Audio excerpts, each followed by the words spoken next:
grabe ang dami ng tao. Talaga mga kachika, hindi mahulugang karayom.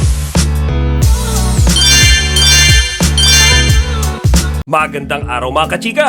Rigel po ulit ang inyong Chika Patrol. Bago tayo magsimula mga kachika, inaanyayahan ko muna kayong mag-subscribe dito sa ating munting channel para palagi kayong updated sa mga latest at nagte-trending na mga showbiz balita. Dinumog at pinagkaguluhan si Chinita Princess Kim Chiu sa kanyang guesting sa first ever songwriting competition ng Padre Pio sa Cebu City. Grabe mga kachika, matapos kong mapanood itong mga videos na kumakalat kung saan makikita natin siya na nagpe-perform sa stage, grabe ang dami ng tao. Talaga mga kachika, hindi mahulugang karayom. Ngayon ito ay nagpapatunay na talagang si Kimi napakaraming fans sa Cebu. At hindi rin natin masabi mga kachika kasi baka meron ding mga tao dyan na galing pa sa iba't ibang parte ng Pilipinas. Panoorin natin ito mga kachika.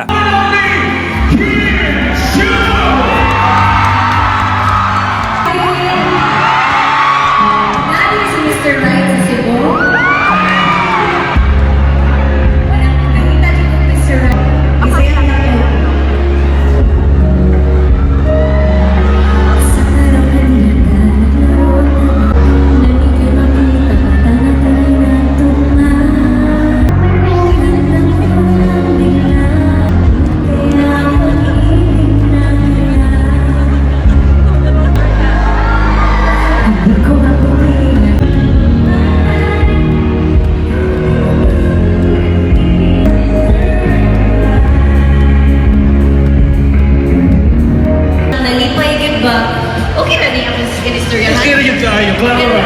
Klaro, kasabot naman siguro tatanan, no? Kasabot kayo.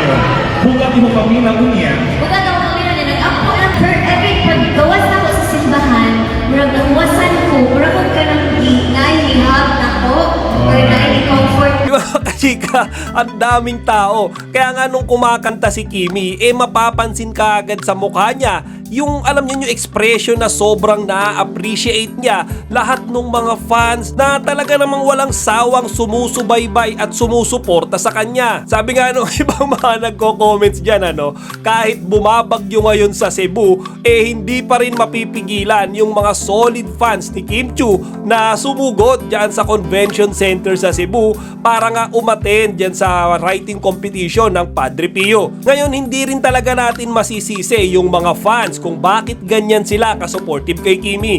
Kasi syempre nakikita nila kay Kim na ito ay nagpe-perform, nagbibigay ng entertainment, dumadalo sa mga event, hindi lang para kumita, pero dahil gusto niya talagang magpasaya ng mga tao. Hindi siya kagaya nung ibang mga artista ngayon na pera-pera na lang at hindi na priority yung mga fans kundi yung kikitain na lamang nila. Samantala, matapos yung performance niya dyan, agad naman siyang lumipad pabalik sa Manila.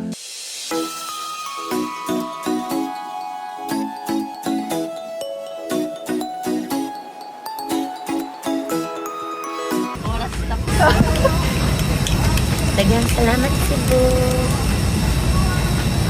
Ngayon, hindi natin alam kung bakit ura-urada siyang lumipad pabalik sa Manila. Baka mga kachika sobrang loaded yung kanyang schedule or marami ang nagkasabi sa comment section na baka kasi namimiss niya si Paolo Abilino kaya hindi niya magawang lumayo ng matagal dito. O siya mga kachika, hanggang dito na lang muna. Sana huwag niyo kalimutang ibahagi ang inyong mga opinion dito sa comment section. Chika Patrol signing out. At chika, huwag niyong kalimutan mag-like, comment, and subscribe. Para sa iba pang mga celebrity news, i-click lamang ang mga videos na ito.